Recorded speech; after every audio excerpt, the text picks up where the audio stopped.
卵焼き飯2つ。卵焼き飯が1つと。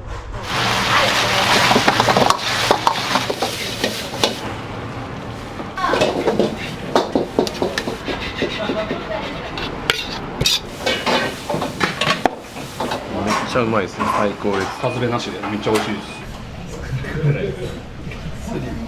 焼き飯大盛りで。オッケー。マジで行くわ。オッケー。はい。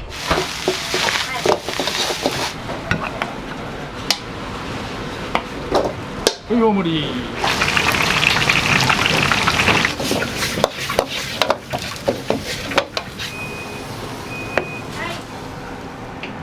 あげました。麻婆焼き飯を食べてください。めちゃくちゃうまいっす。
ここのお店は昭和52年、今は48、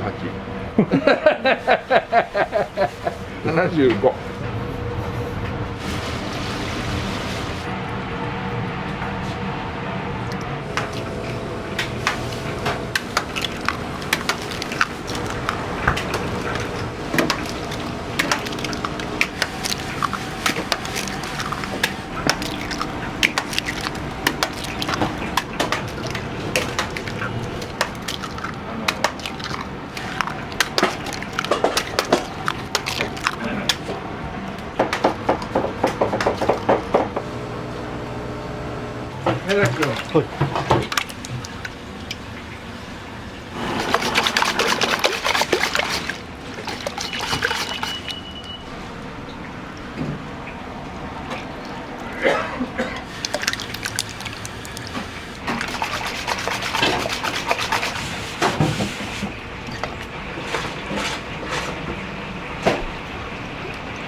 ローさん上手だよ。サーファン。サーファン、ローさん上手だよ。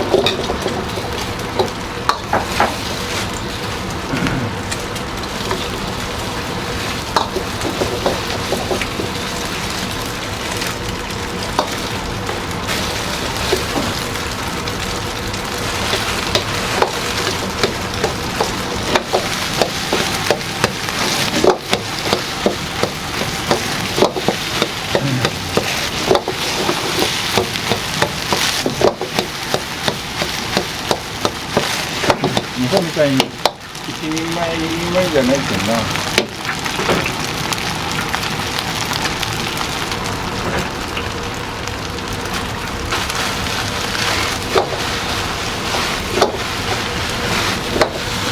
ちょっと派手なとこ。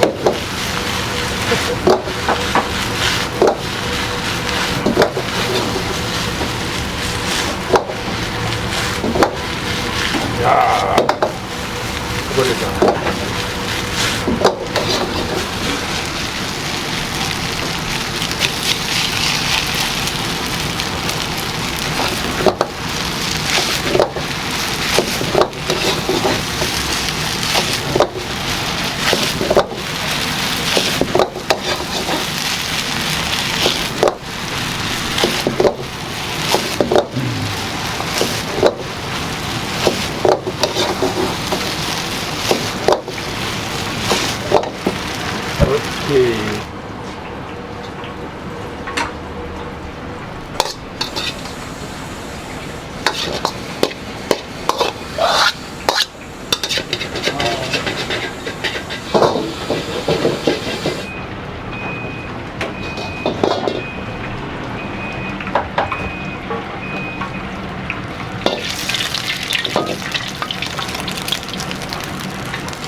将来シーガル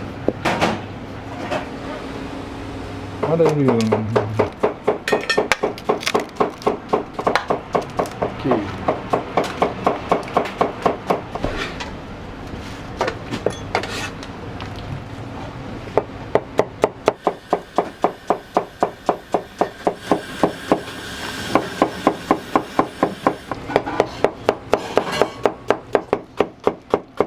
ぱり飲食ってもう中華屋さんって多いもんな。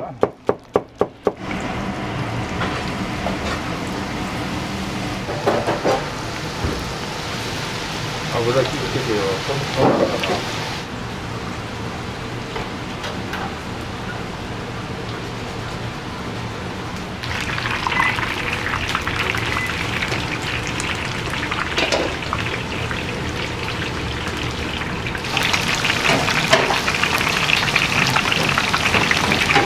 酢豚の肉。酢豚の肉。こだわりかどうか。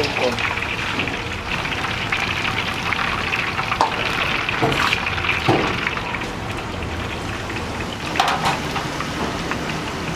題ははい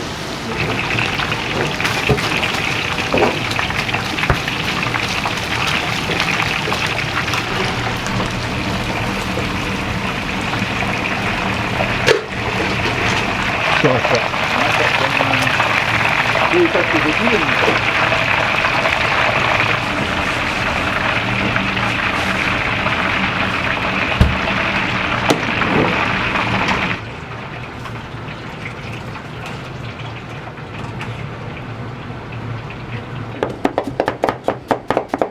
カメラ目線でこうやって。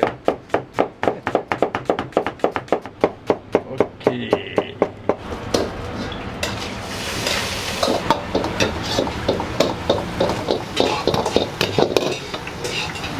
炒めていい香りがするでしょう。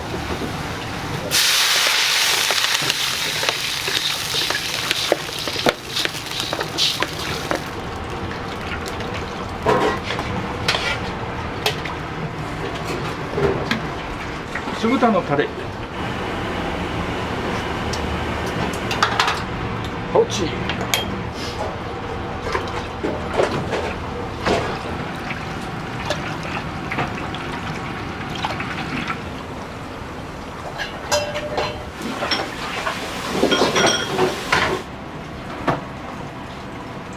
まだ前髪があることだから比較するね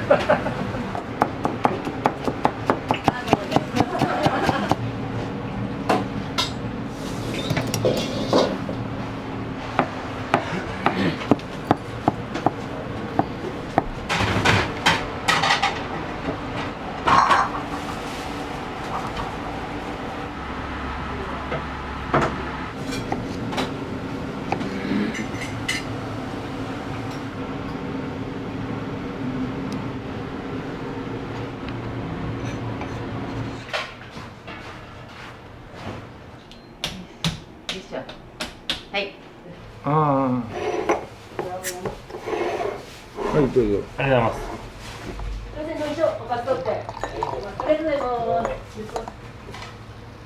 私もね、それこそ学校全然出てないから中学卒業してすぐ名古屋に行ったんよ。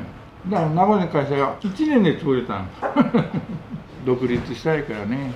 長崎ちゃんぽんから始めたんだけど、京都行って皇室の人が来るようなお店で5年ぐらいしたかな。こういう仕事しとったら自分でお店持ちたいし、自分の店でやりたいから30歳までは苦労もしたよ。夫婦でやりだしたから朝8時に来て夜は12時まで仕事して、あら忙しかったよ。バブル時期だったし、麻婆焼き飯っていうんだけども、昨日めいっ子一個がアドバイスくれて、やっぱり手間なんよね。焼き飯して麻婆して2品作らないけんからね。お昼忙しい時にはなかなか難しいんだけど。はい、わかりました。4つね。わかりません。種戻す。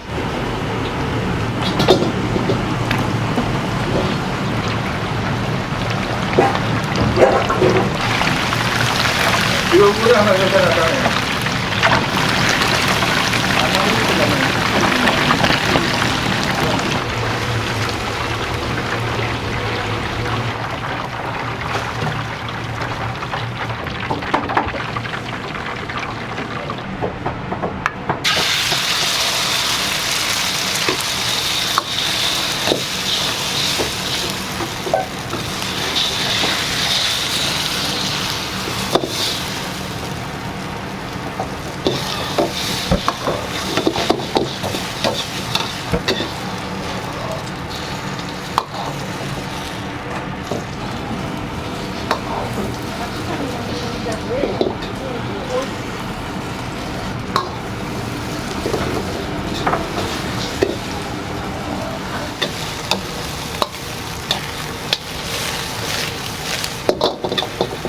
オーバーテンション。これ唐揚げ何個？20だって。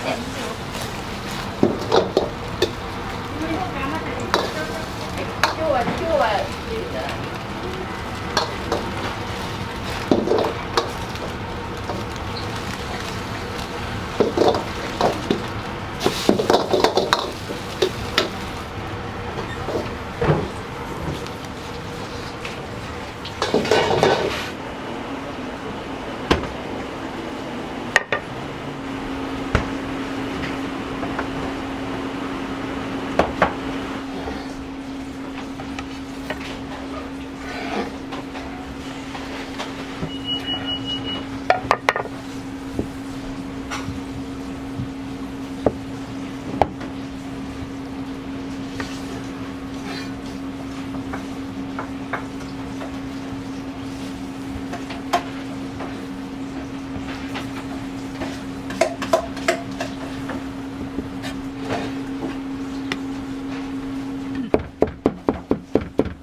こんなんまで。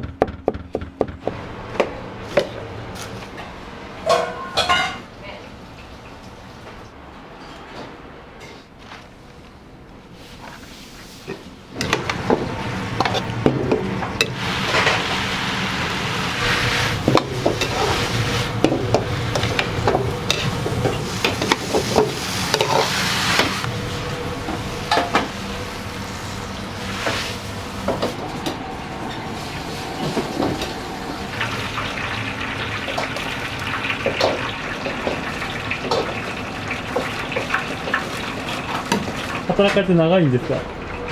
うん長い。それが何年働いてるか忘れたんよ。この間考えてたんだけど。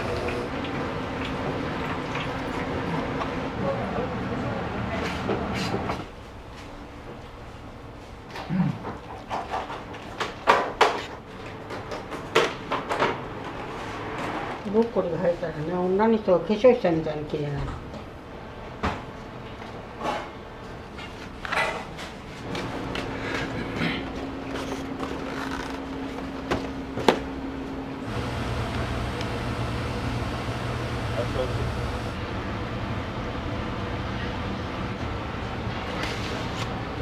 900円の5個どっちがいいって言ったら5個です。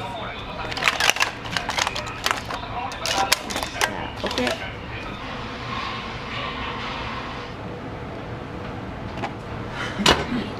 今下がっちゃうよね。あるよ。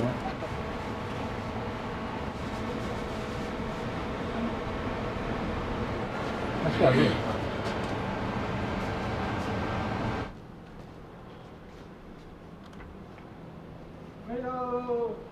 お昼食べて。はい、ありがとうございます。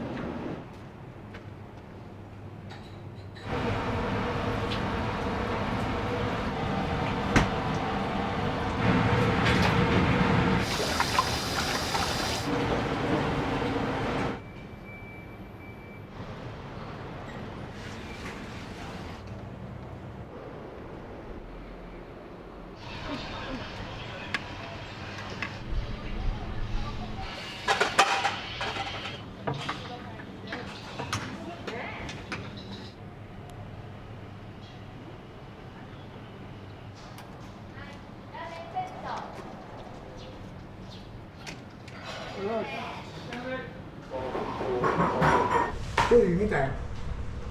そうね、私見逃したい。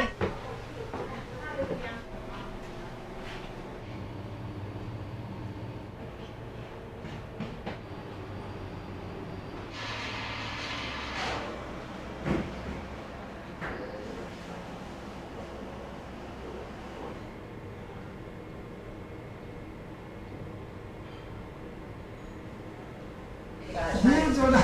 ビールちょうだい。飲めよ。麻婆焼き飯のショー。ミニラーメン。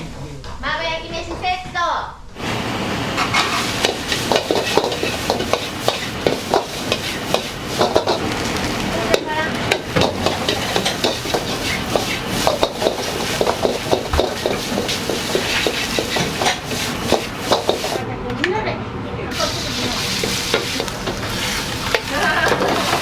中島君ね。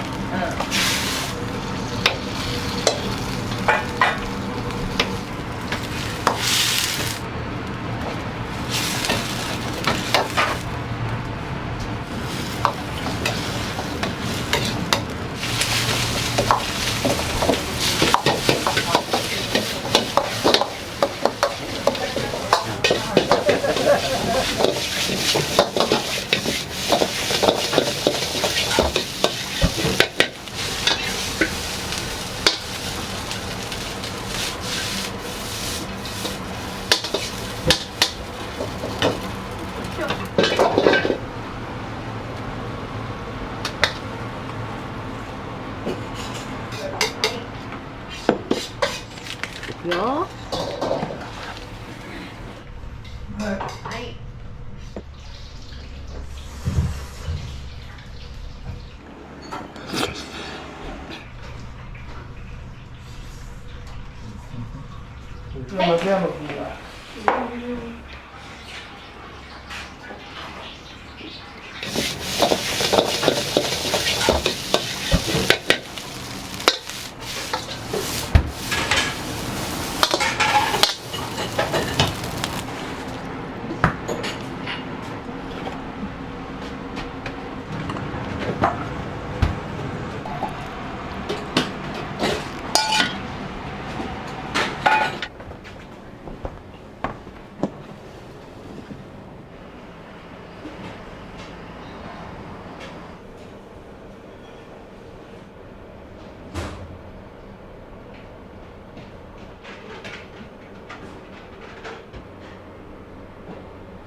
酢豚ランチ。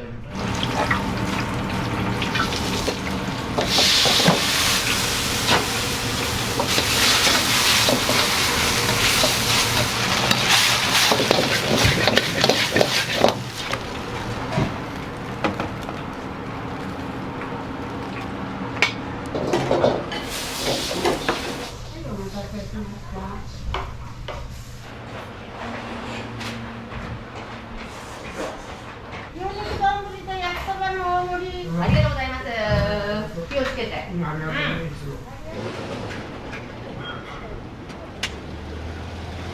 餃子が1つと、はい麻婆焼き飯が1つと、牛肉の。はい。こちら焼き。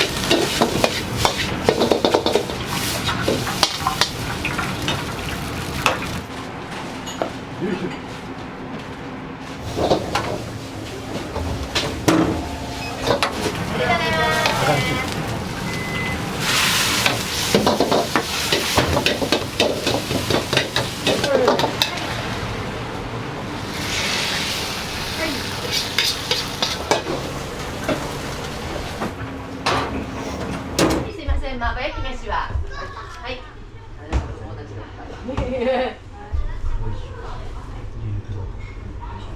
餃子です。僕2回目です。麻婆焼き飯。麻婆豆腐も甘い感じで、チャーハンと合ってます。美味しいです。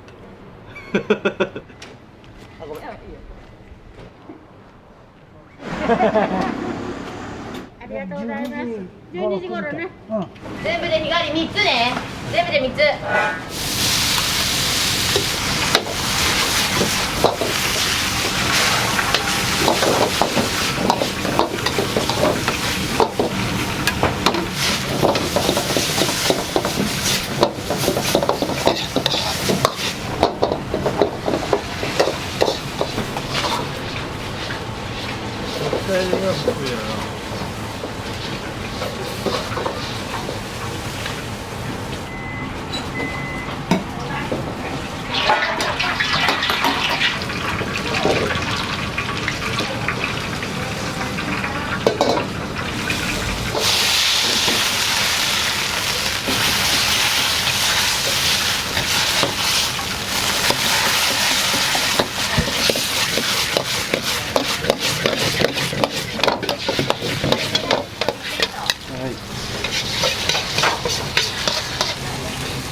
美味しいですね。甘辛でちょうどいいです。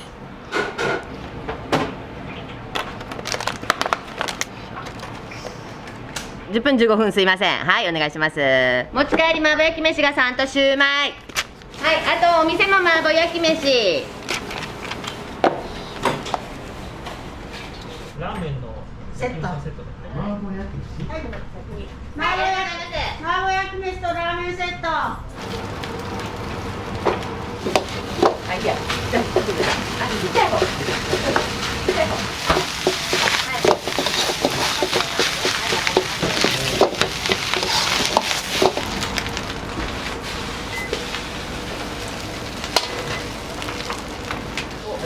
4つ、はいよ、はい。ど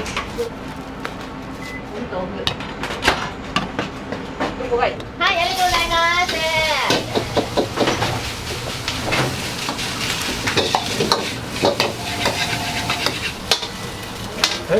塩も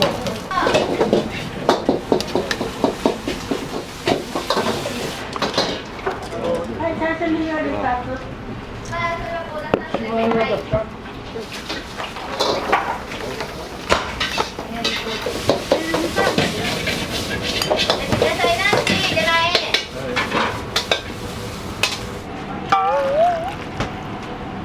終わった終わった。はい、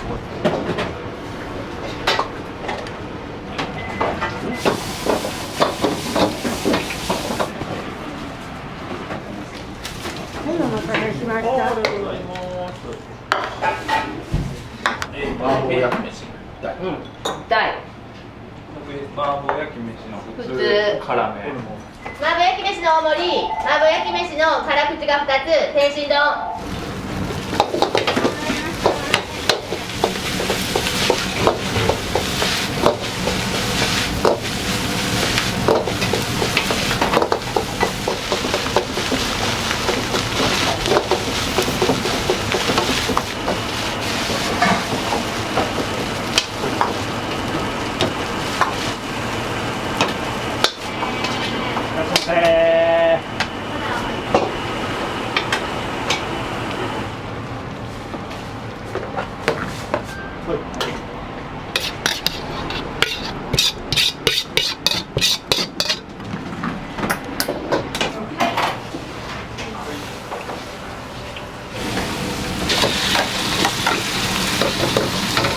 天津丼はね。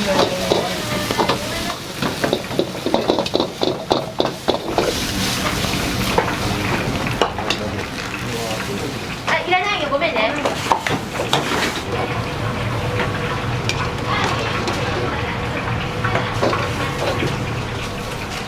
それで持ち帰り、餃子が2、唐揚げ、八宝菜。222。はい、すみません。私カップもらった今。あ、それね、餃子が2。はい。僕いつもこれですね。毎回これです。そう。辛口。あ、辛口流。あ、うまい。うまい。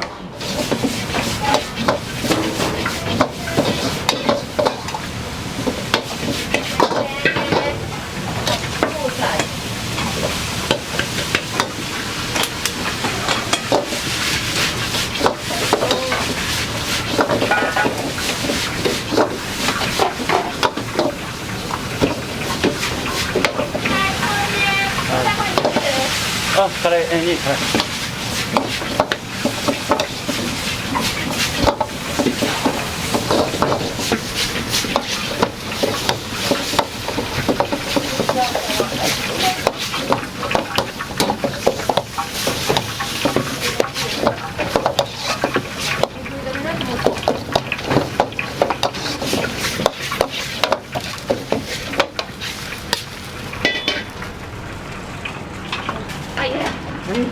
これご飯です。はい。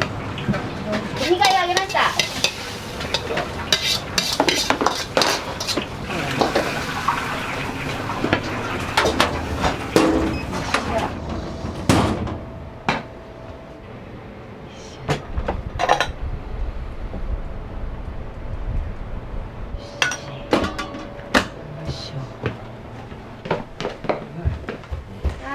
ーい。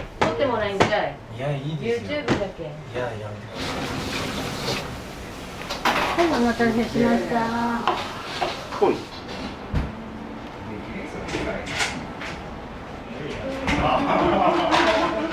5歳の時からもう36年麻婆焼き飯かこの豚ピランチで作ってくれるかどうかはわからないけどメニューには載ってない肉ニラ炒めっていうの美味しいですよそれも中丼。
うん、分かった。仕事にここで1個。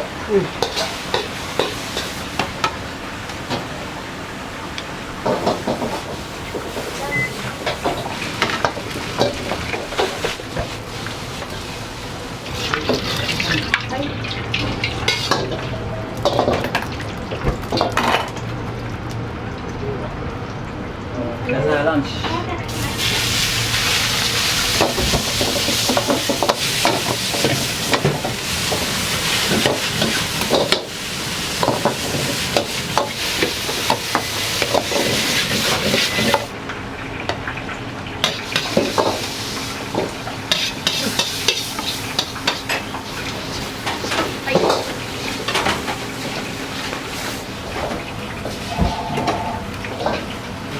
はいはいはい、わかりました。ありがとうございます。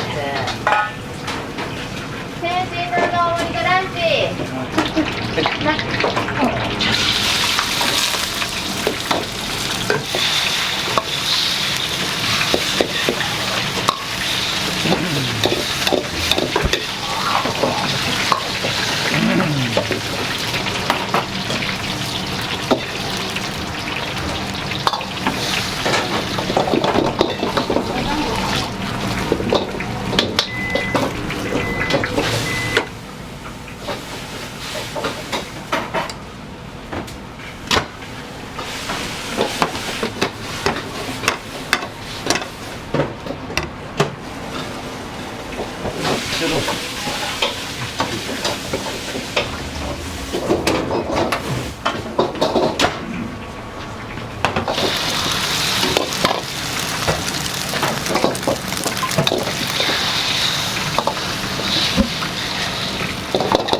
いつも豚肉ピーマン炒め食べるんだけど、これあっさりしとるのがね、美味しい。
君、これご飯入れて。はい。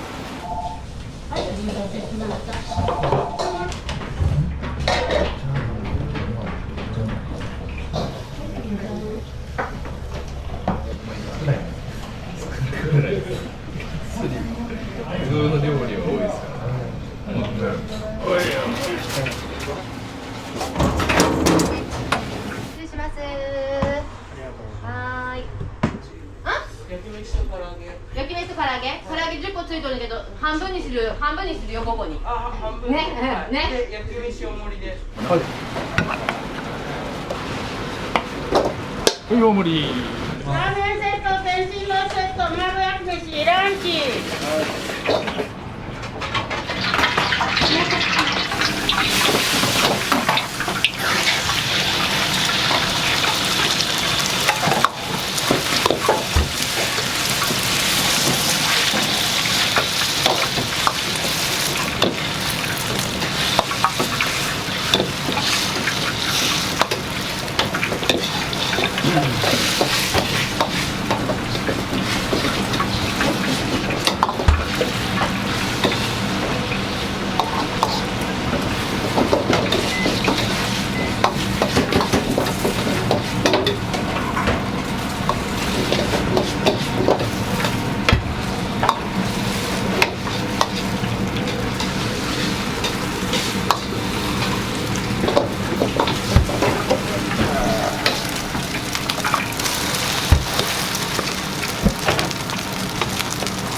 優しいからね。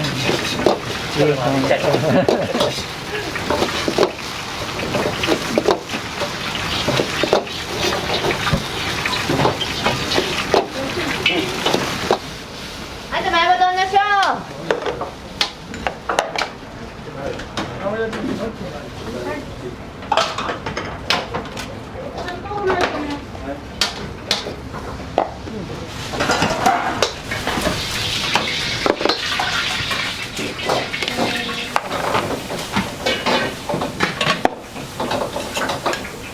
で天津丼の方は、はい、これと、あとミニラーメン待ってくださいね。ラーメンセットの方が、ミニラーメンと、で、ラーメン。はい。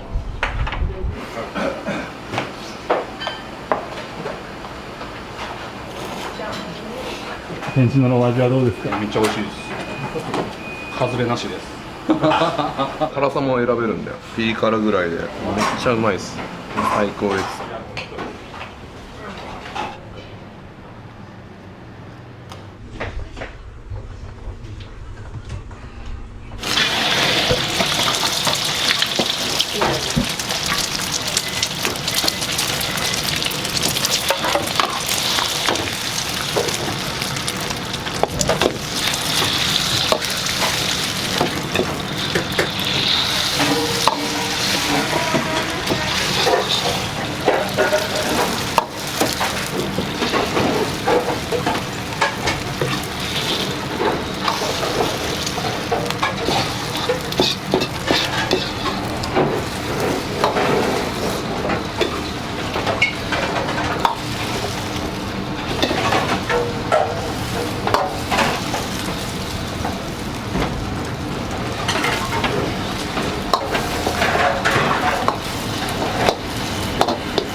茶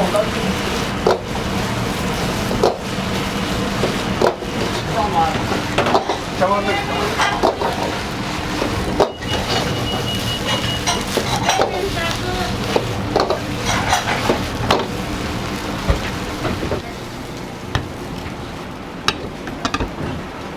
降ります。幸せランチです。すいません。よいしょ。あ、本当よ、ごめんね。ちょっと待ってくださいよ、すぐ出すからね。これを食べに来ました。美味しいんですよね、ここね。麻婆チャーハン。ここ来たら食べたくなるんです。アラプラ系で美味しいですよ。これはなんでこの名前にされたんですか？町内が江南町というんです。江南町のその皆さんに来ていただくようにお店の名前を決めました。心よりお待ちしております。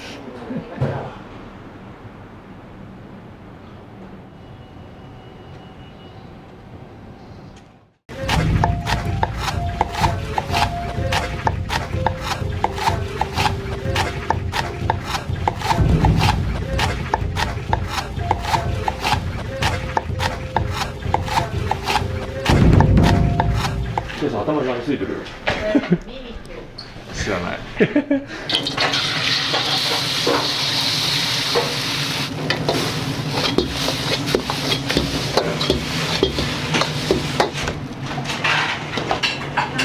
食べます。僕じゃんじゃん座ってあげるじゃん。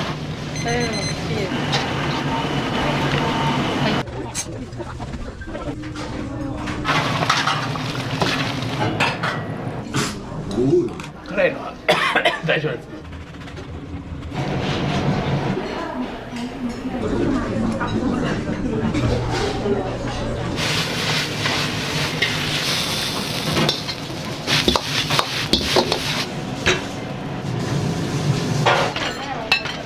木原さん何人前これ？3キロある。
8キロぐらいあるんですよ、これ。すぐなくなる。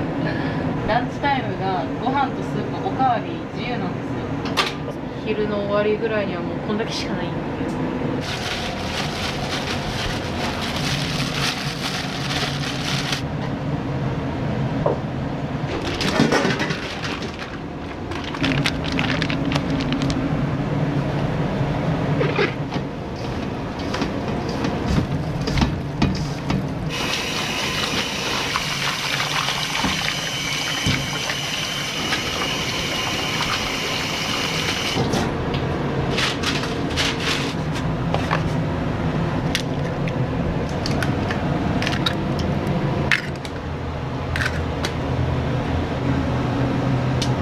この卵白はエビの下味入れに使います。こっちはフカヒレスープ用です。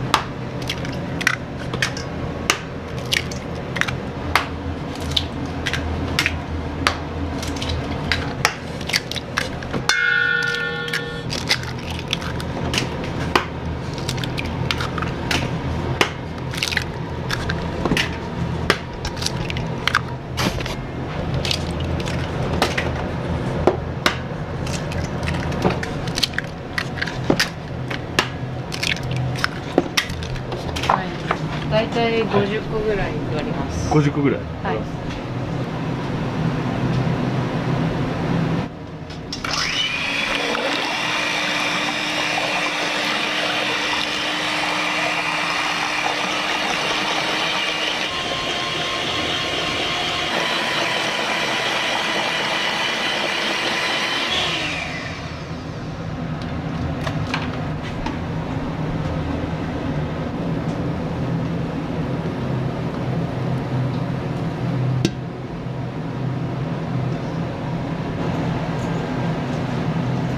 これはチャーハンとか使うやつ、卵。ほとんど昼のチャーハンとエビチリでなくなります。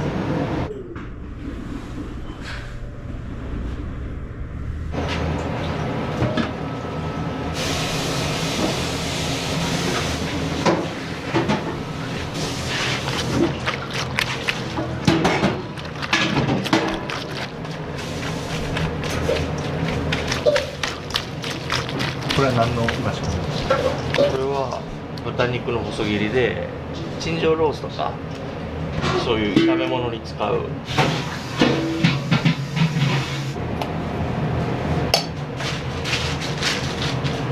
下味を入れてしっかりと揉むとエビがプリッとするんで、ここでしっかりと下味を入れてやります。片栗粉をまぶします。で油通しした時にほぐれやすくするために油を入れます。はい。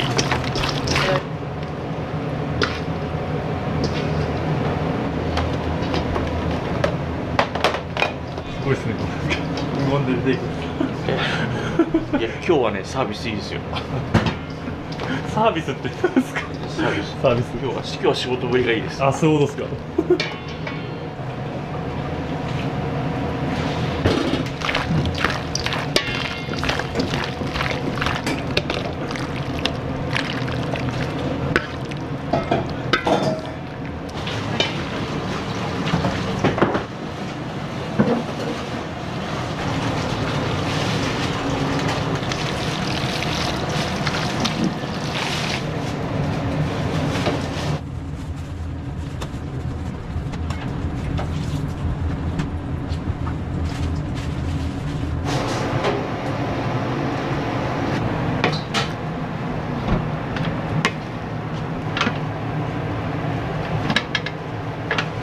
美味しそう。炊きたてが一番美味しそうです。すみません、遅くなりました。お茶どうぞ。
営業で使うエビチリのタレをまとめて作ります。で1回で大量に作ると美味しくならないんで、2回に分けて作って合わせます。もち米を米麹で発酵させた調味料になります。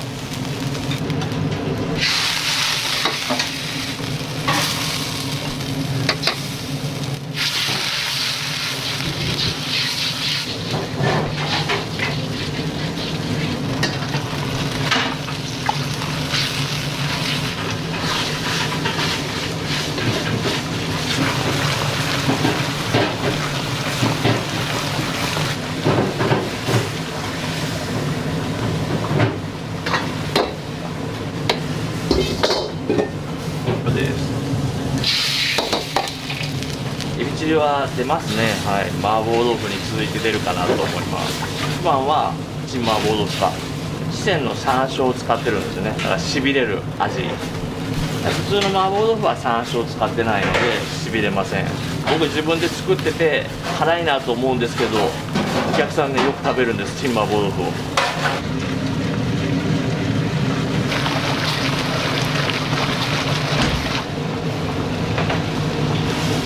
お酒と塩です。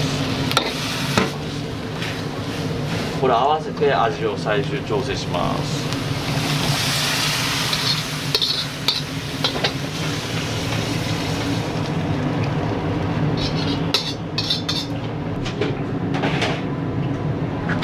豆板醤、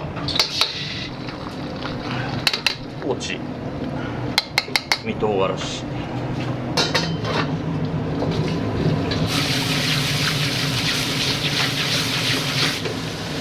これ水分が飛んで固形物と油だけの状態、炒めたらここに鶏ガラスープを入れていきます。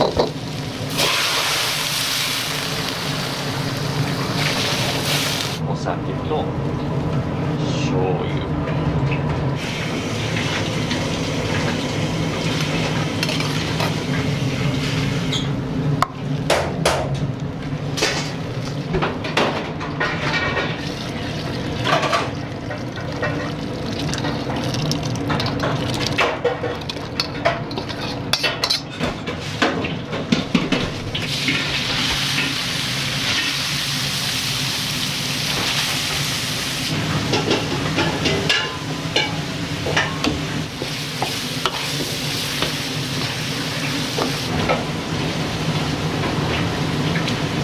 もともとじゃあ何歳の時にこの道に入られたんですか22ですね。22ですか。大学に行かれて。そうですね。もともとそごうにオープンしたのが、もう50年以上前ですよね。僕が生まれる前なんで、そこに店長として来たのが僕の父だったんですよね。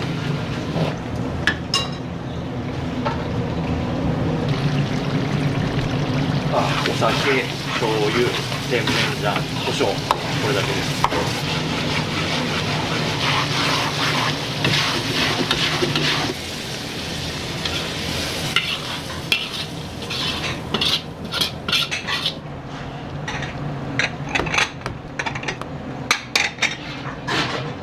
木原さん何人前これ？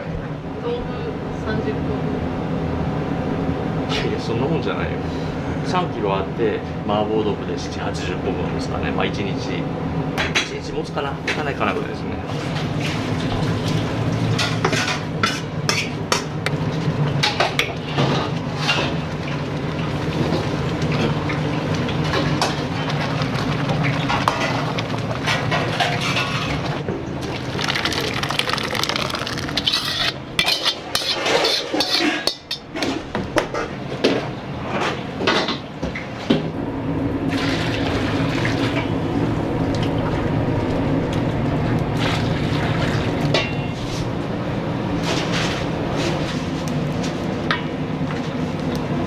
一番簡単なわかめと卵のスープです。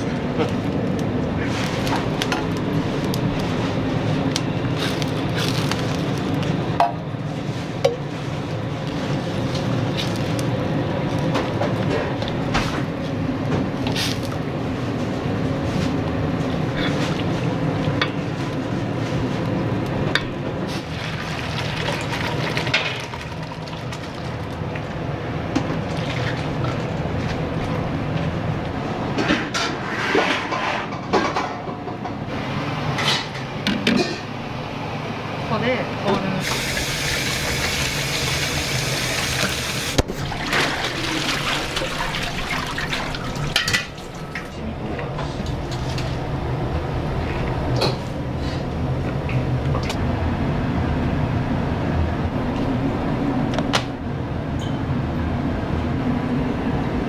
完成シーンを撮る流れで言うと、セットしてくれるんで出しとくだけです。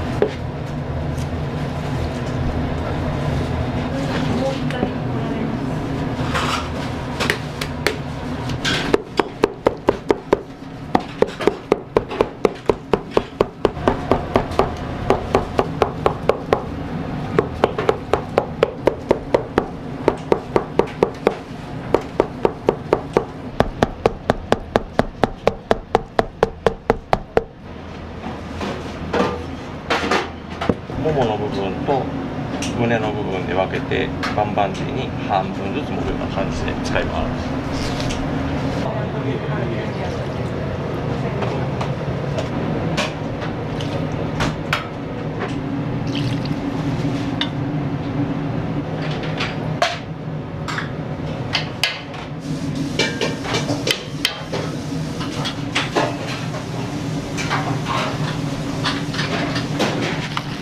店頭用の唐揚げになります。夕方に店頭販売でお弁当とかおろすんですよ。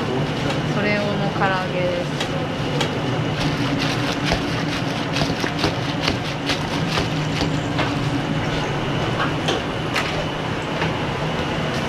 登録者数ができますので。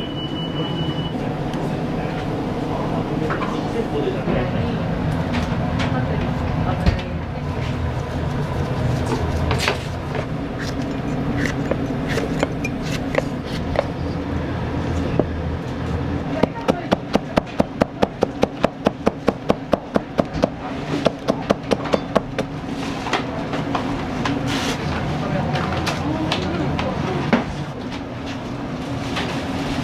豚バラの丸ごと1枚ボイルして押さえた状態でこれ外します。切れっ端はまかない行きです。この段階まで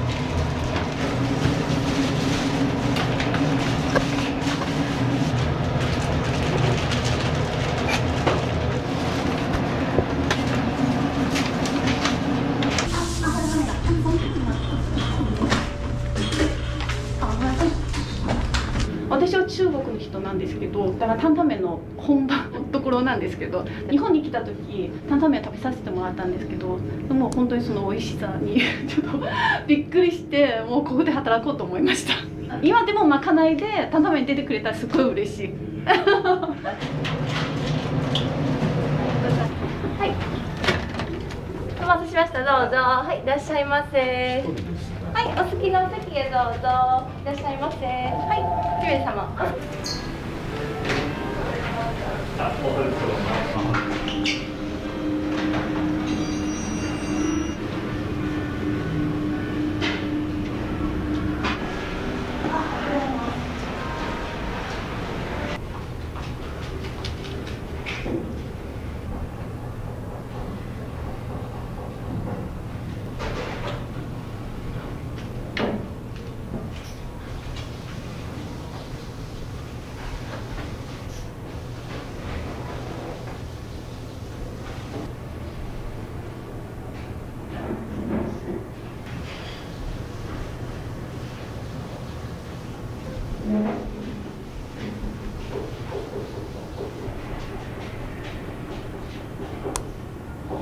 はい、お好きなお席へどうぞ。いらっしゃいませ。はい、姫様。席のご来客様です。はい、注文は以上です。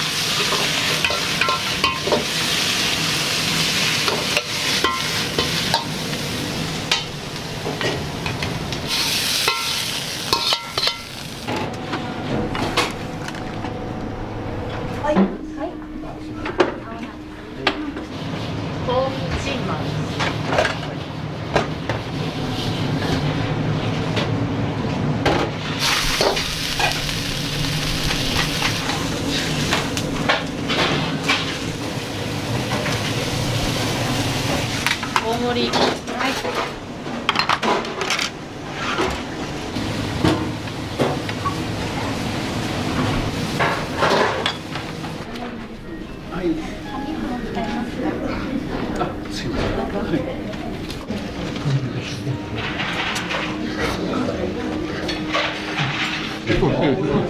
いつもこれを頼むんですか？なんか担々麺が好きなんで、いろんな担々麺ね少し食べてみたんですよ。ここが一番いいからもう予想があるんですよ。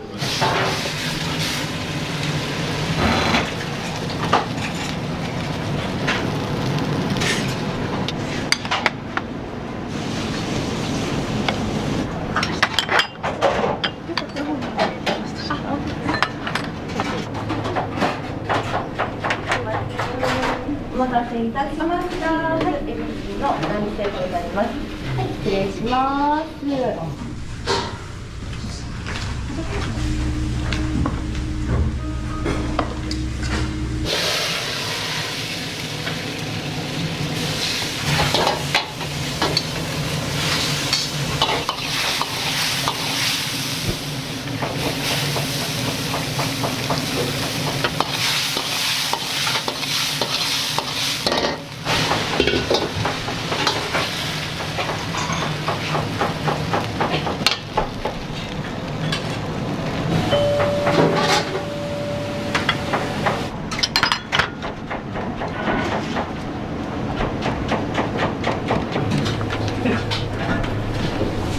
麻婆豆腐のお客様。はい、失礼します。ありがとうございます。はい。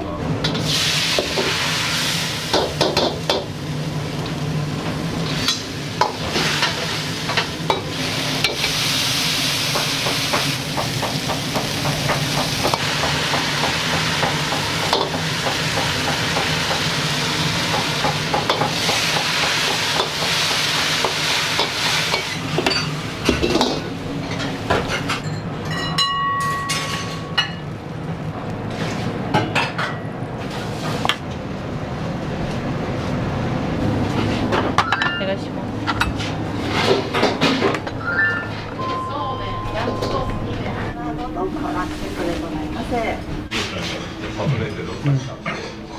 新麻婆豆腐自分が普通のです。やっぱこっちの方が山椒効いてて辛いです。これ食べれそうですか？辛いのは大丈夫です。咳がですね、ちょっとしびれるので山椒が美味しいです。本場のね、スパイスの香りがやっぱ他よりも効いてる感じがします。すごいうまいっす。うまいっす。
チャーハン一緒に。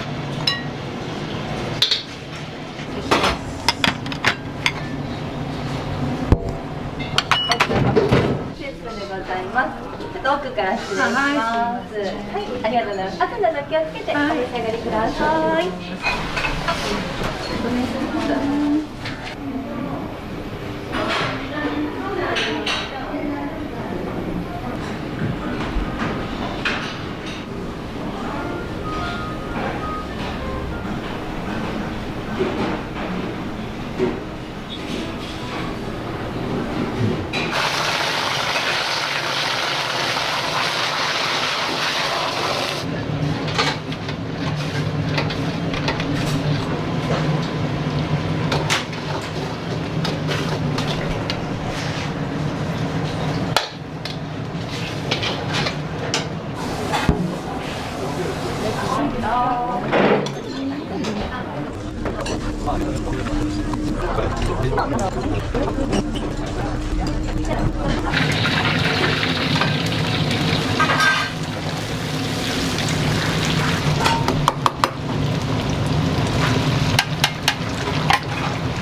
せん。あ、少ない。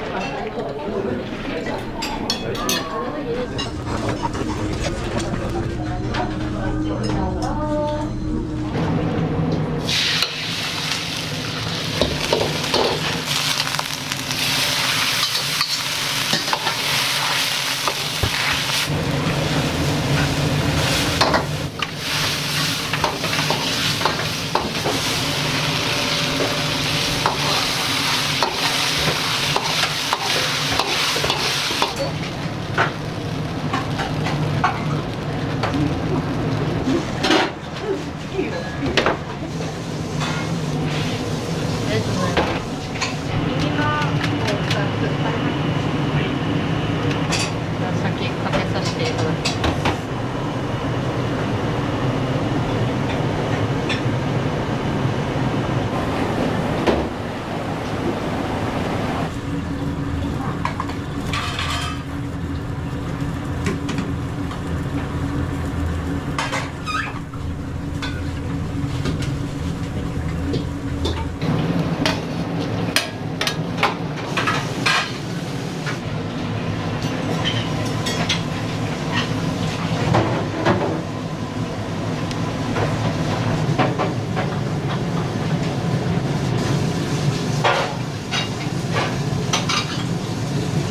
私ももうちょっとこれ。はい。7番。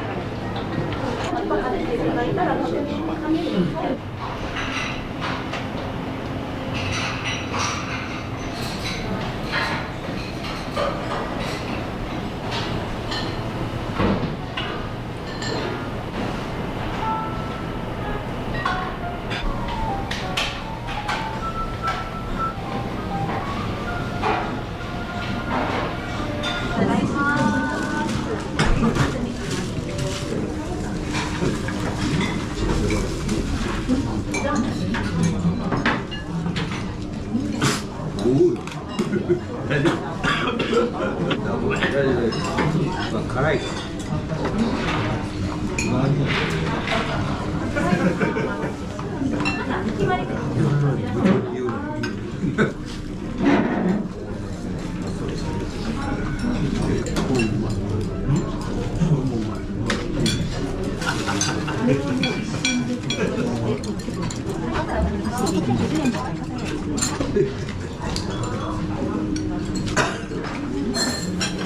ありがとうございます。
こちらの真ん中のテーブルのお席の方へどうぞ。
通の麻婆。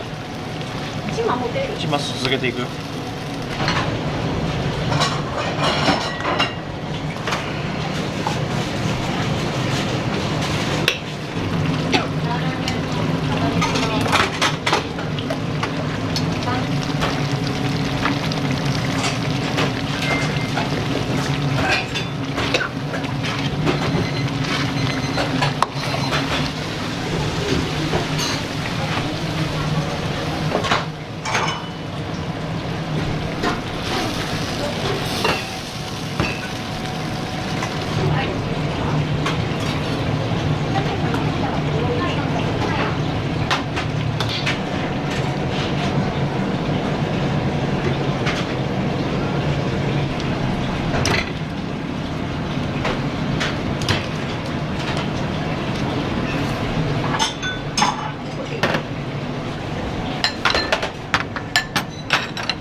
このお店にはなんかよく来られるんですか？時々来ます。はい。ええ、辛みはちょうどいいですよね。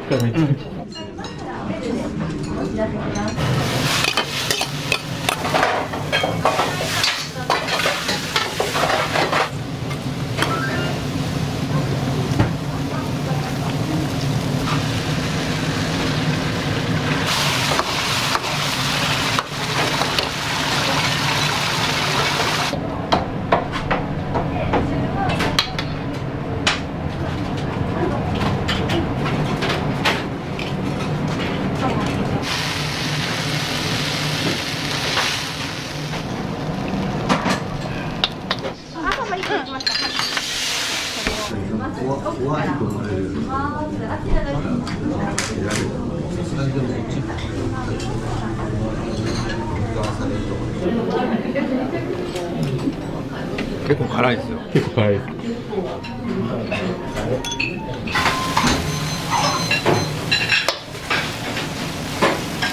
控えめねこれ。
ごめんなさい、ランチコースの豆腐は。奥のお席へどうぞ。いらっしゃいませ。じゃあお次でお待ちのご婦人様、はい、お待たせいたします。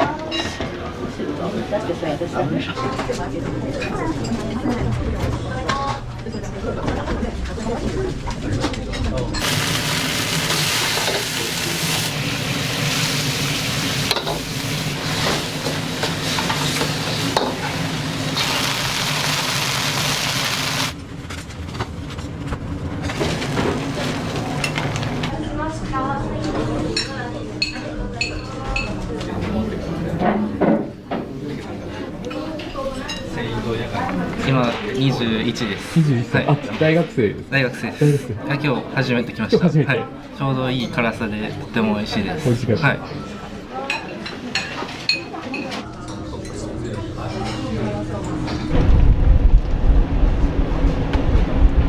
今日は結構忙しい方なんですか？忙しいんじゃないですか。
チャーシュー麺のスープをお願いします。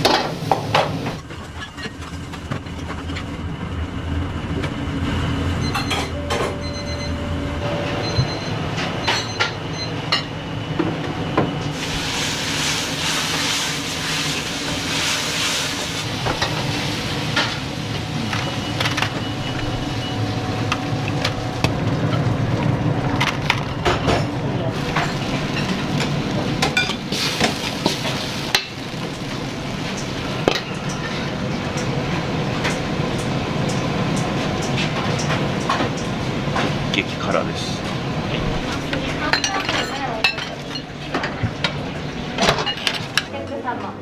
ありがとうございます。失礼します。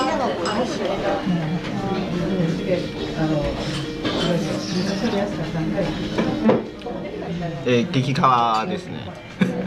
めちゃ辛い。輸送以外の体験ですね。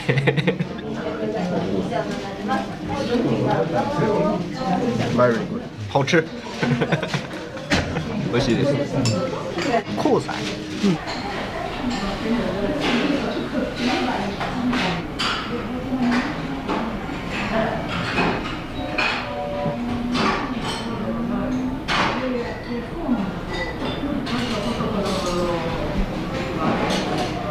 いい味。まあこのチャーハン中国で食べたことないので美味しかったです。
麻婆麺とチャーハンのセットとなります。はい、失礼いたします。はい。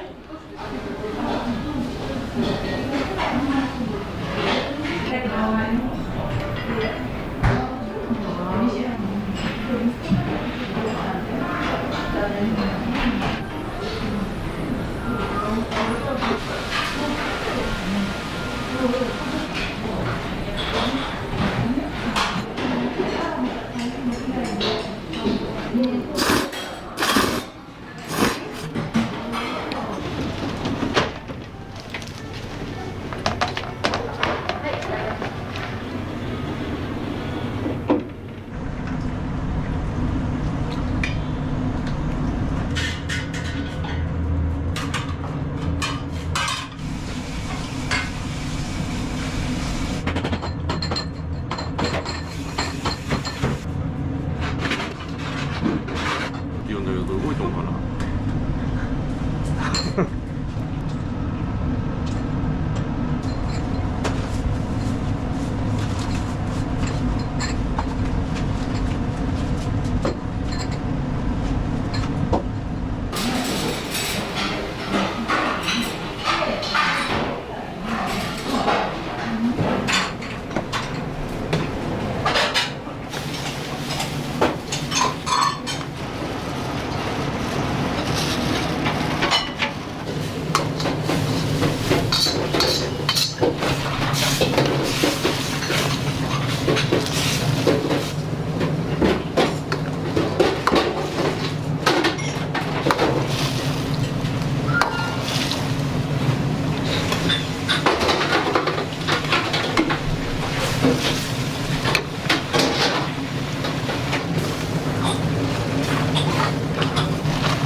チャーハン用のご飯ですね。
全部揚げるんですか？全部は揚げないです。数分だけ揚げます。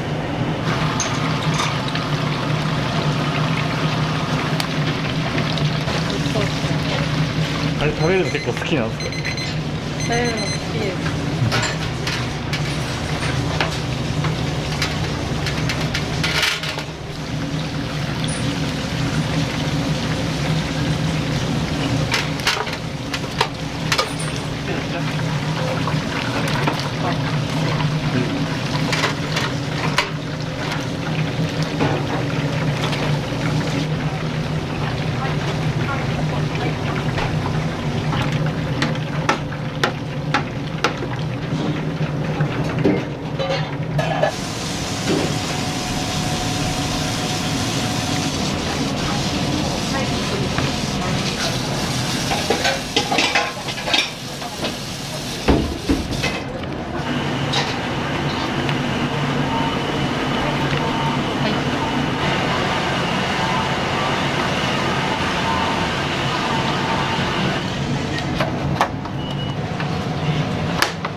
です。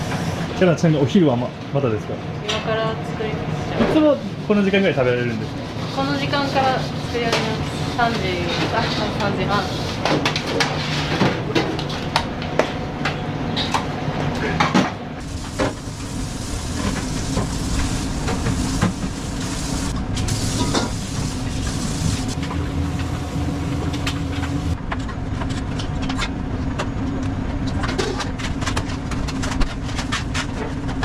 ですけど、すごい子供会のずっとやってるんで、土曜日は緊張しない。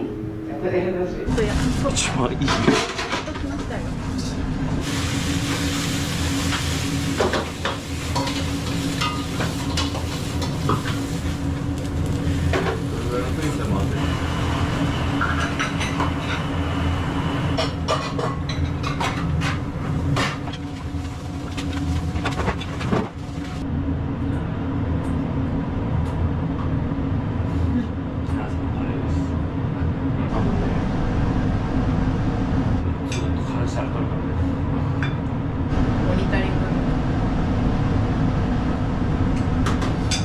スープどうですか？ある。個人的なおうち。飲みたいです。はい。そう。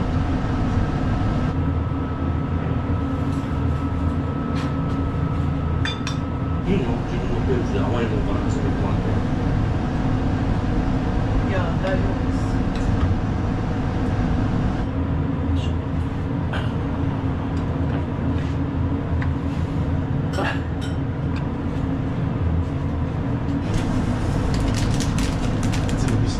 これです。食べます。どこに需要があるんだ。これ。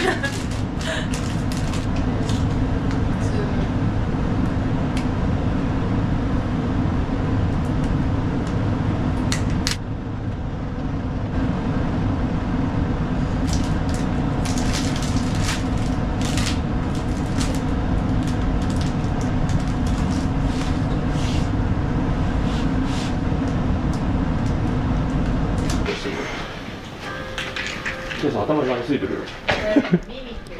知らない。6番潰します。下に持ってるってこと？乗り切らないです。はい。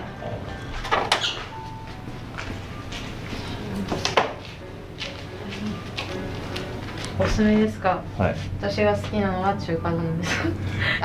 店としては麻婆丼とチー麻婆丼おすすめです。やっぱ看板商品なんで。酢豚とか結構人気です。すぐ売り切れるらしいです。絶対残らない商品です。は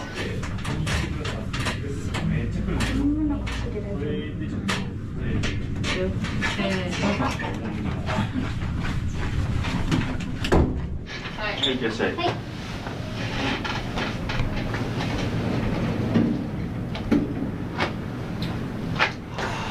寒いし疲れますね。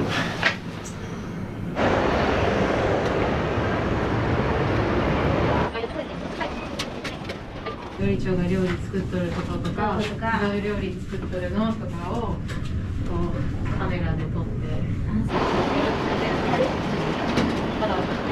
ちょっと惣菜がまだある。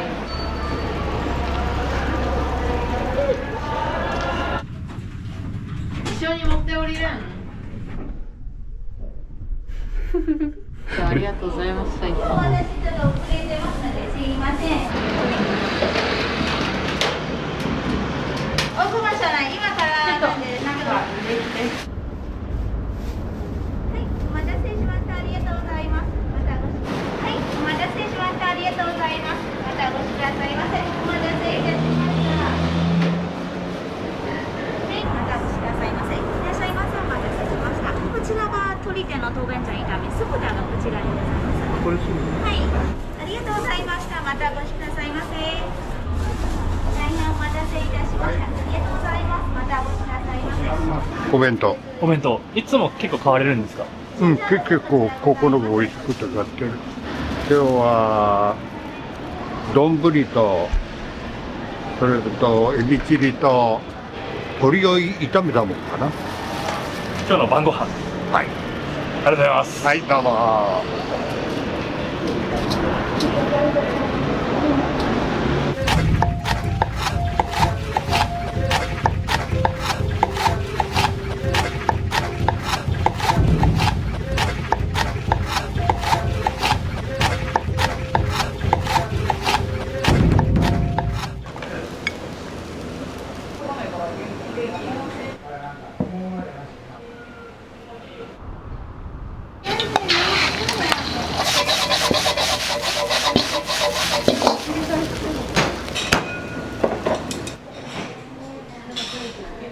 明日の朝まで頑張れそうですね。量もあって最高です。お待たせ。ありがとう、久しぶり。元気そうで何よりで。はい、どう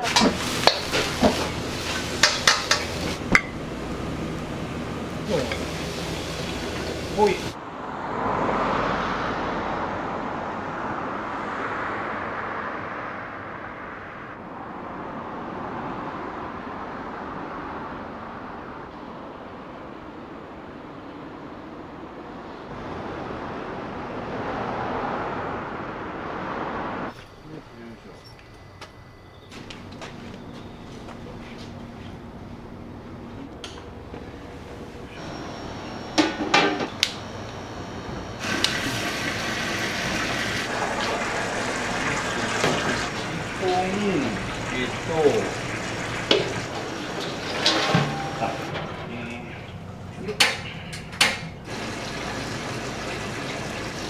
親鳥は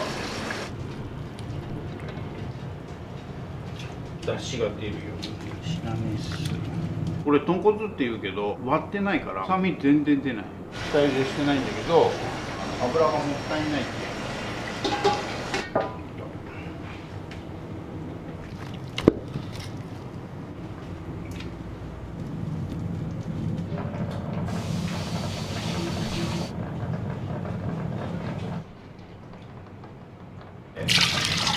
で分からんけど、卒業証書も真面目に学校行ったんだ。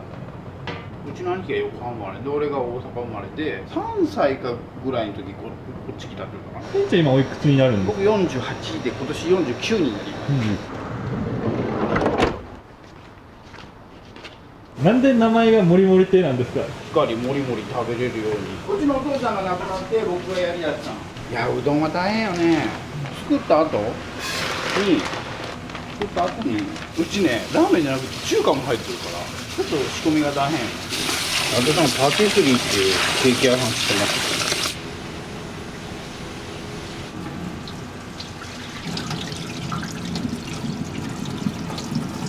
けど、あごだしはね魚介系ランチメニューにあごだしって入れとん。倉敷の人ちょっと甘口やからちょっと甘口にしてある。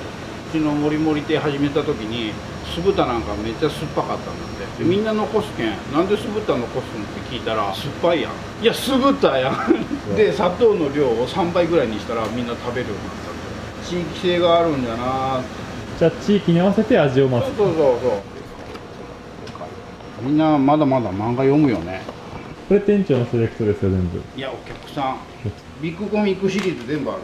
女の人来るから女性成分とタウン情報をようになって大変よね。大変でしょ。なんか髪の毛がやりましょうか。調べたんだけどラーメン屋さん自家製麺でやっとる何%だと思います？うどん屋さんがちなみに手打ちうどんってやって95%自分のとこで手打ちなんだって、ラーメンその真逆なの。5%? 5%だ。でこれが粉乾水。製麺のポイントは温度と湿度とこれ乾水の塩度とあと加水率、この4つが基本で組み合わせを考える。まず塩から乾水。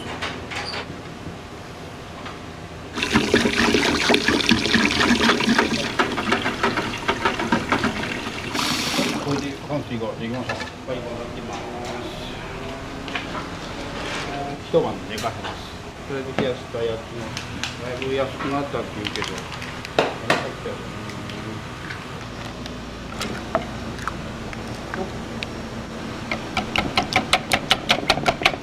卵麺は昔からうちのお父さんがやっとるから、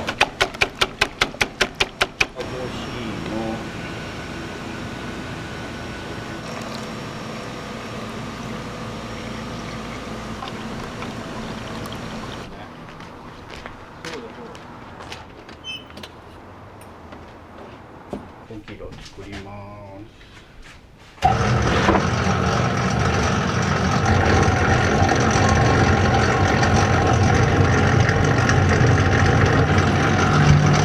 5分まで。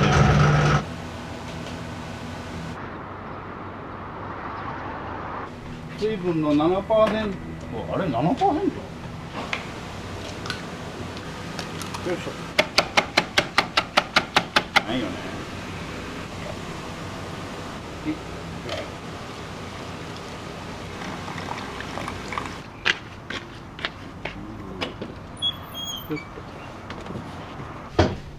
で真空ミキサーか。大手の製麺所はみんな使ってるんだって。もう一人で作ってラジオ聞いとるけん、人がおったら面白いよね。楽しいよね。比べてくれたらいいんだけど、もう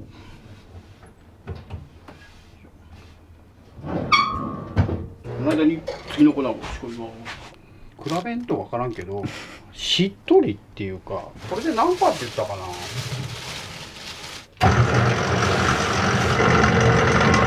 コンピラうどんめっちゃ柔らかいんよ。神様に献上するうどんだから、コンピラの人に聞いたから分かる。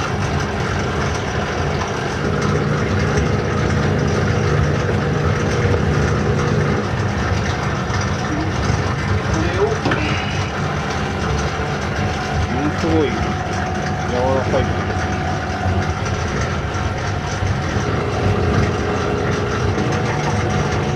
こっちに帰ってきたのがいくつの時ですか？だから18かな。1年料理学校行って2年働いて、でこっち帰ってきたから。新しい焼き鳥屋してとかって親父が言い出して、これがやりまんの10年はやったんやけど、3回折り込んだら腰が出るんだって。2回じゃダメなんですか？ダメ、3回4回やったら生地が硬くなりすぎるけど。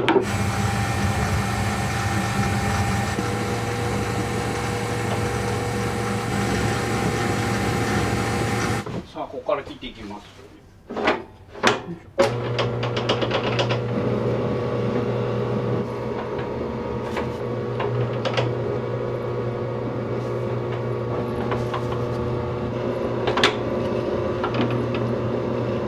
生地で細麺と極細麺。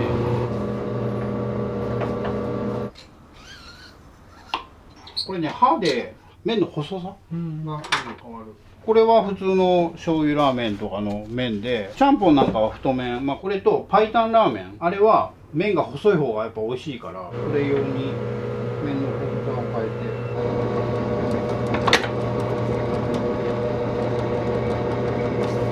入れます。完成です。よいしょ。加水率によって麺が乾燥しやすくなったりするんですよ。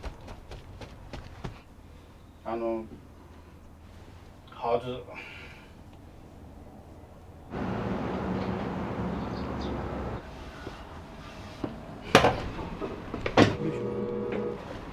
いや、最初はやっぱりね、国産の小麦粉つなぎが入ってないからボロボロになる。うち結局2代目や先代が残したもんが美味しかったよっていうのを引き継ぐ仕事で、うちのお父さんが作ったのが美味しかったんよっていう気持ちでは作っとる。僕はちょっとだけ勉強しただけで、野菜使う麺類は基本太麺。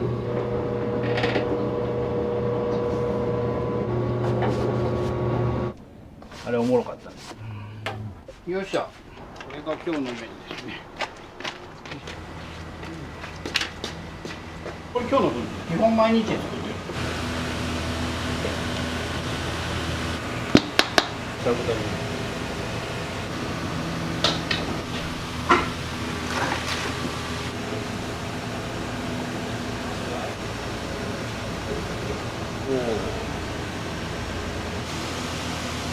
あと甘みっていうけん、あと足すんだけど。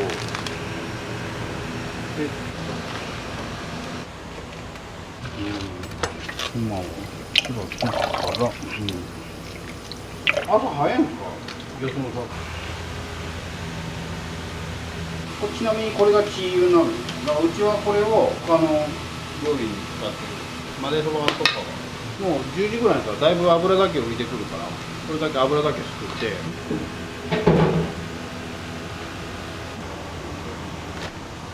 これはもん、唐揚げがもん。はい。で逆に魔法の粉が癖だけ出せるんやっていう、うまくなるんやねって言ったら工夫です。並べてあったんだけど、山さはね、醤油の種類がってなるとこあるよね。そうそうそう、あれ油に合うんだって。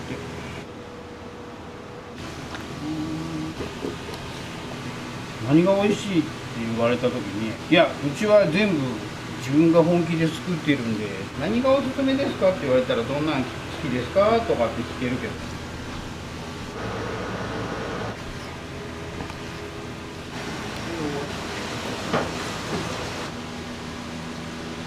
順番はちゃんとせにゃいけんよって。で、なんかね、面白いことだ。いかに集中して一回作るかなんて。まあ、お父さん亡くなった後だって、お父さんの分も頑張れよぐらいで、こんな感じで言われました。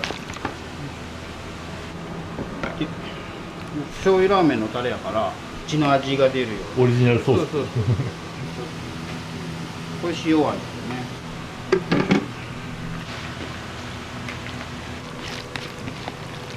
よし。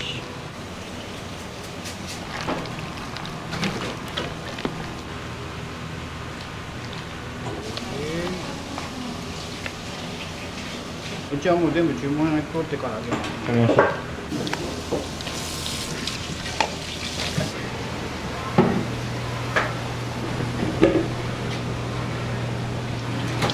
すごいお医者さんですね。あれね、これやめて、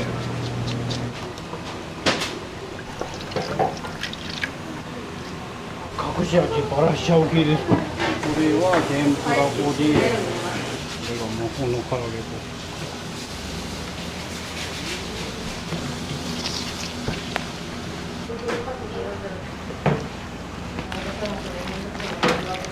よし。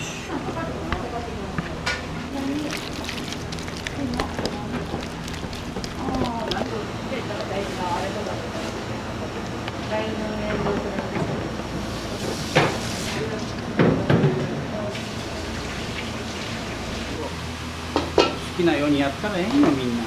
ね、やっていけるかどうか。これこのまま食べても美味しいんだけどね。だけど、だいぶ油出たね。あまりじゃねえ。そうね。触ってもらっていいですか。師匠。これ保てって言われて。もうデコボコしちゃダメって。何の料理してもこうやって切った時に見てみって言われて。デコボコだったらかっこ悪いよ。細かい基本は大事だとって言われた。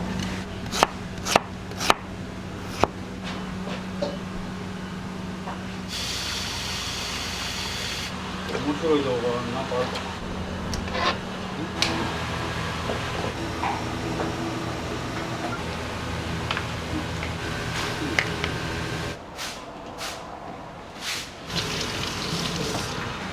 もやしネギ抜きで。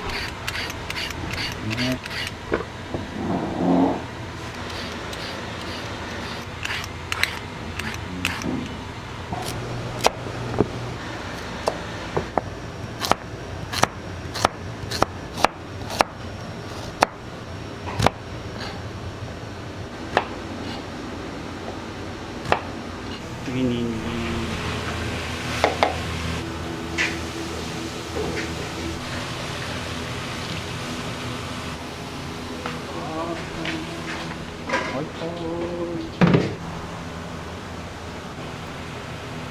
火通すと、それね、茹でようかなと思ったんだけど、なんかね、あれ、まあまあ、こう、200円超えとって。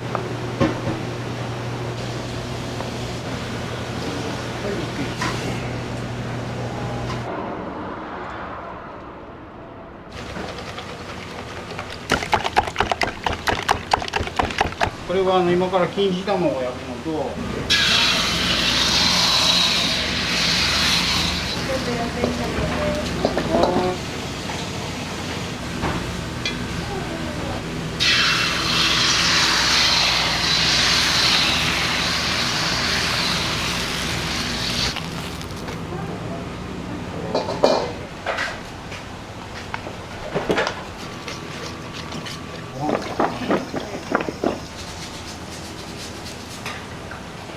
もりもり系が一回火事になって、でその後一緒にやるようになって30の時に父ちゃんが亡くなって、まあもともとねやるって決めとったから料理好きやったよね。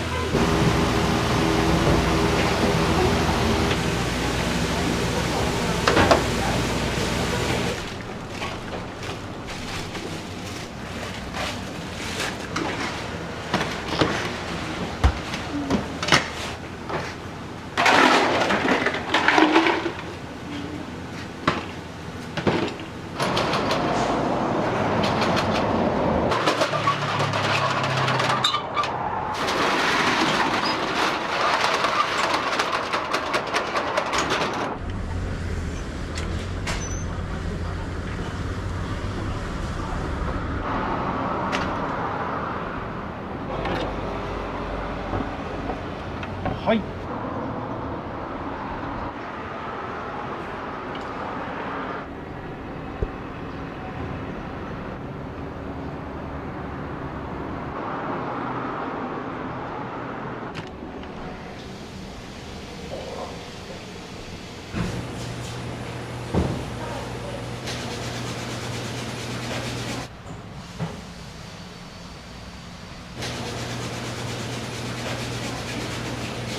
餃子のタレ、胡椒、塩、ラー油、一味、からしです。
中段とそして焼きそばです。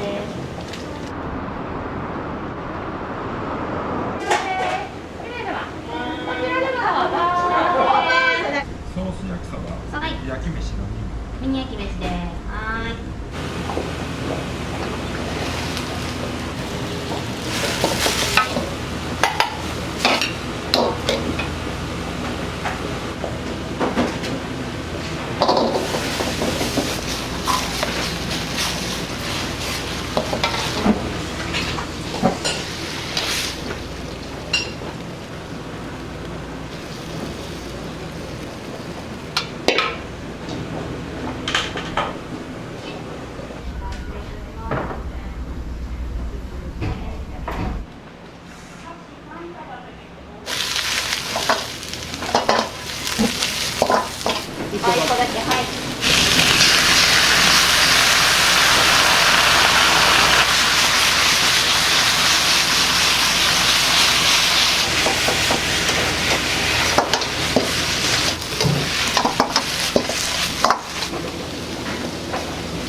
大変かも。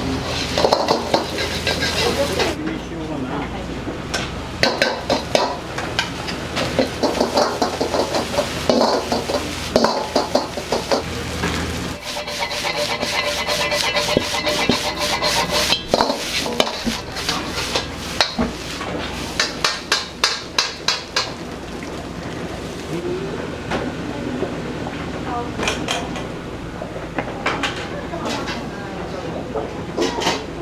三焼き飯ですね。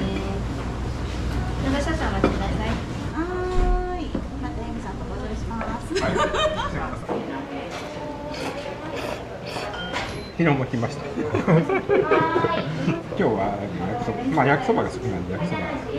まあどっちかというと甘い系のいろいろ入っとって、はい、美味しいですよ。美味しいです。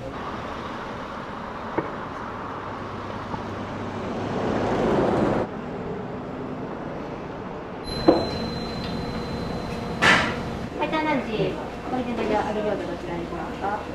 トリデンで、はーい。白湯ランチ、トリデンで。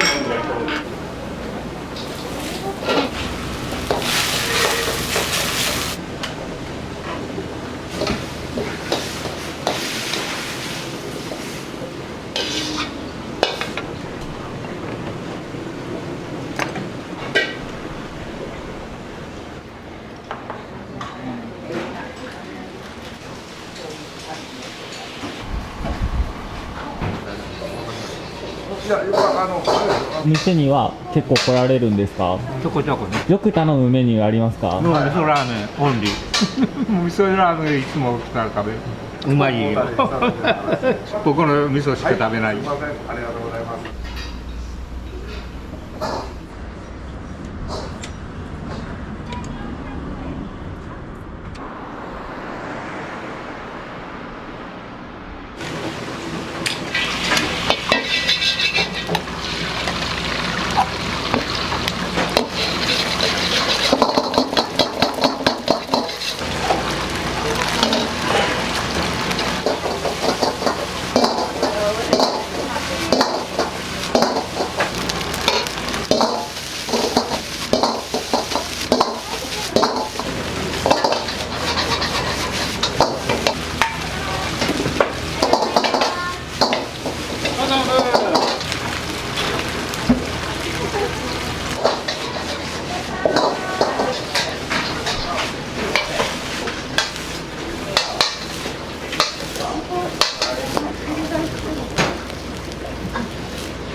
こが2個乗ってます。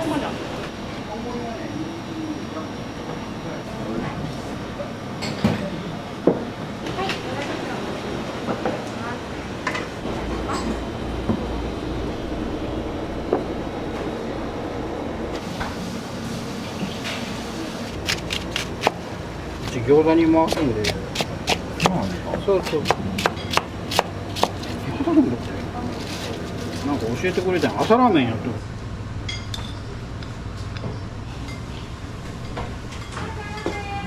ありがとうございます。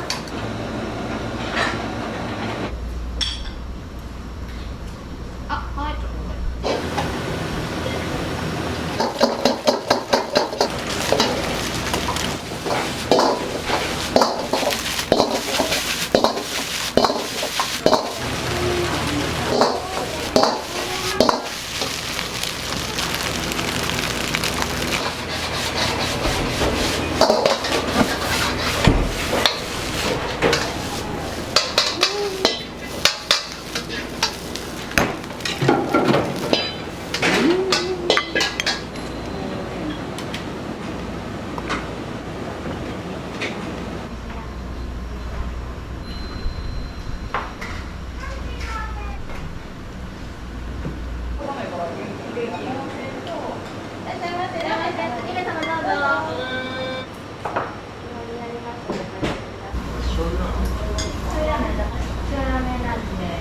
鳥天です。ありがとうございました。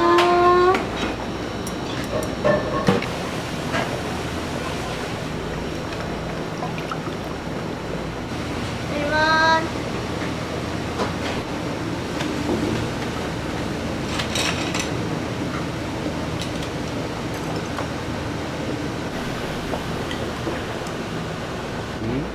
切る。い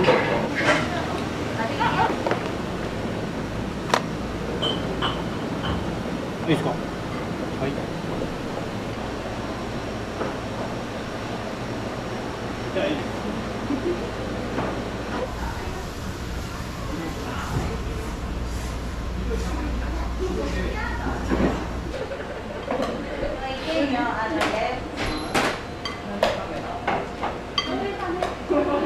ランチもある。もうお腹いっぱいになる。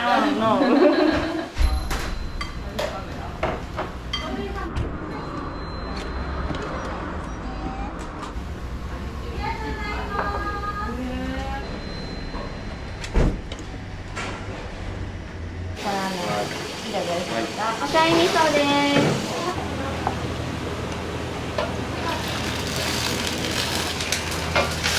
コンポーロの定食ランチ。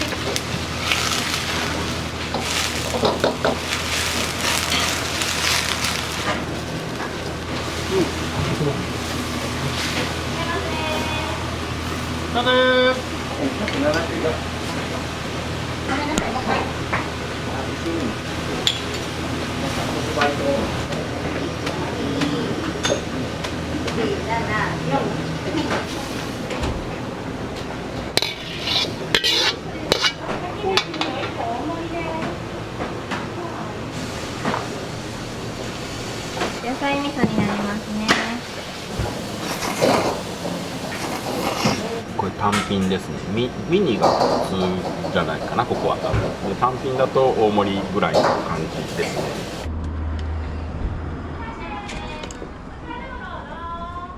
飯大盛りです。すいません。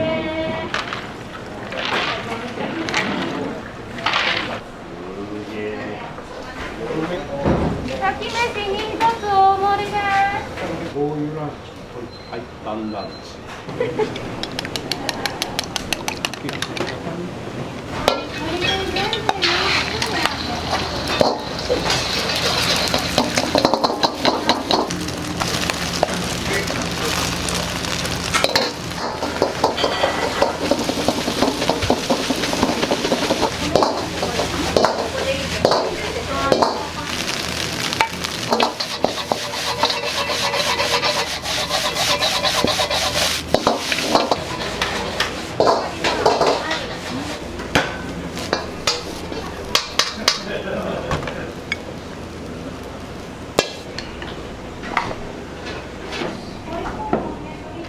前に失礼いたします。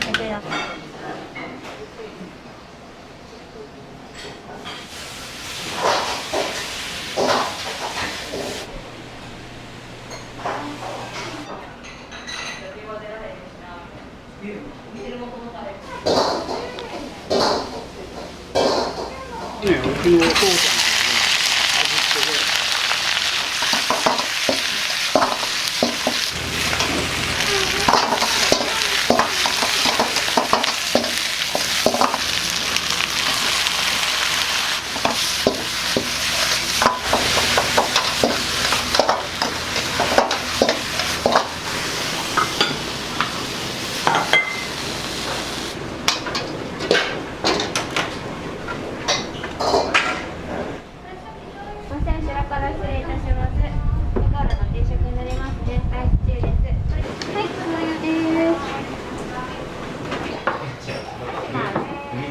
お店はよく来られるんですか？よく来ます。醤油ラーメン頼みました。お味はいかがですか？美味しいです。その奥さんはどなた感じなんですか？奥さんだと思うね。母のラーメン作ってる。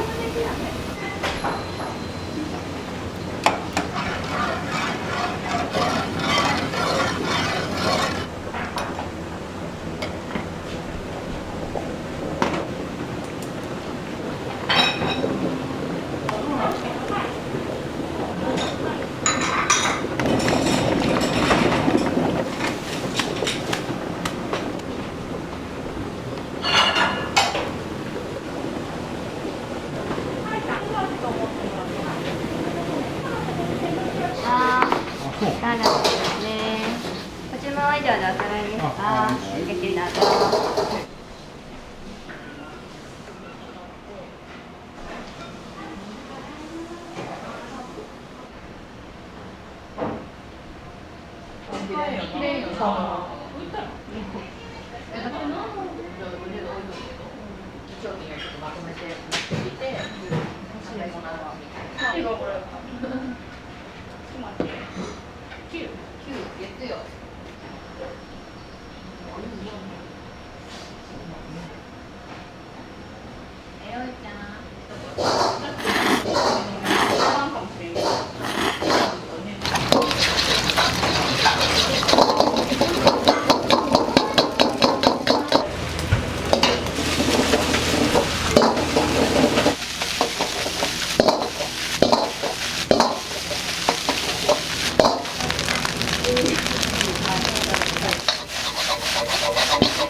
お待たせいたしました。お先に焼き飯大盛りになりますね。はい、失礼いたします。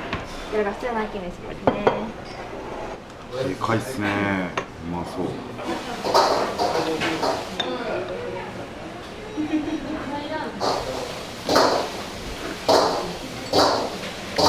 浸して食べるの珍しいですね。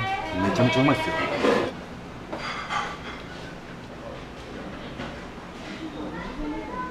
これやってみてもらいたいです。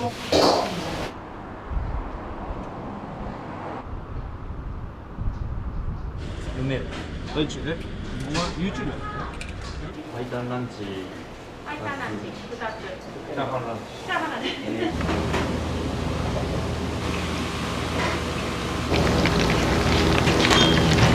本当は焼き飯のご飯あるんだけど、今全部出ちゃったから味が入りやすいよ、冷やご飯塩の味。あったかいご飯使うと作りやすいけど味がなじまんからめっちゃ鍋食わなきゃいけない。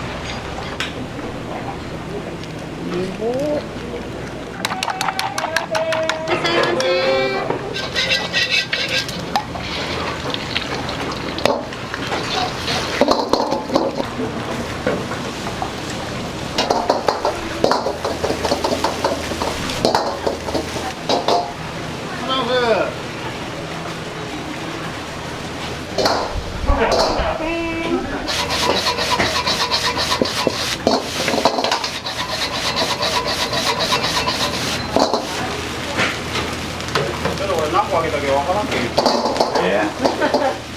大きいのから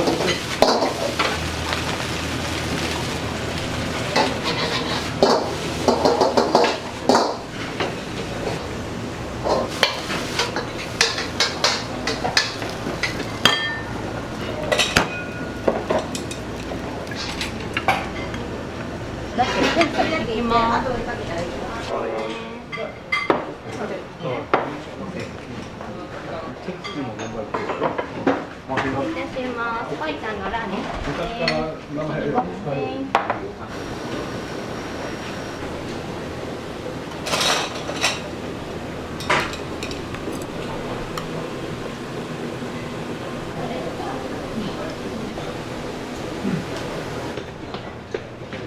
い、すいません、パイタンです。はい、どうぞ。お店は結構来られるんですか。1ヶ月に2、3回、4人だったり、もうちょっと人数多かったり、大人数入るとこ少ないので、人数多い時は結構使わせてもらってます。僕はこのパイタンが好きです。結構濃いめの味で、僕は結構好きです。は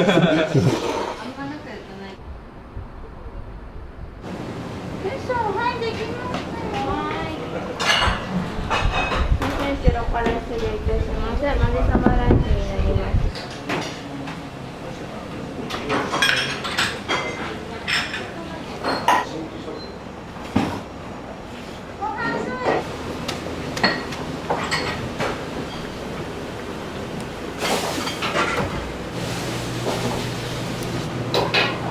そこね。はい。1番。はい。お願いします。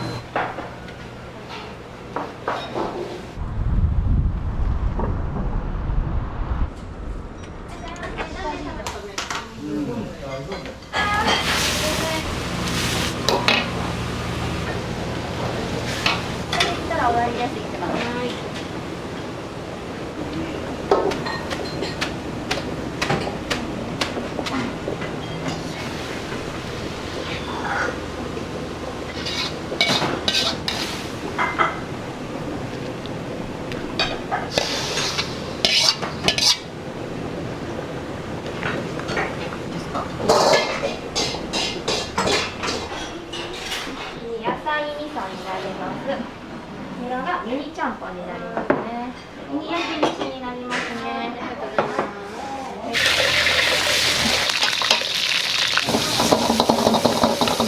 相性がよく。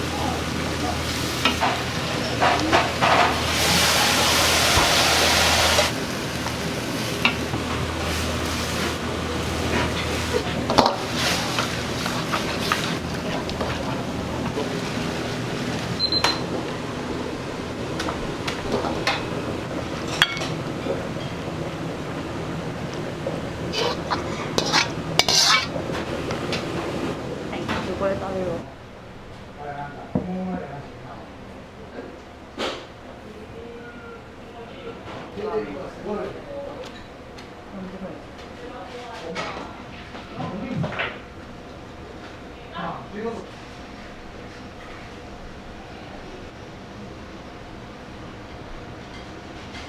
店長今日ありがとうございました。お世話になりました。創業はね、うちのお父さんからでいうと1980年なんで、今年で43年目です。一押しのメニューはありますか？白湯ラーメン、あと餃子も美味しいです。これからどういうお店にしていきたいですか？はい、これからも変わらず地元に密着した町中華で頑張りたいと思います。お願いします。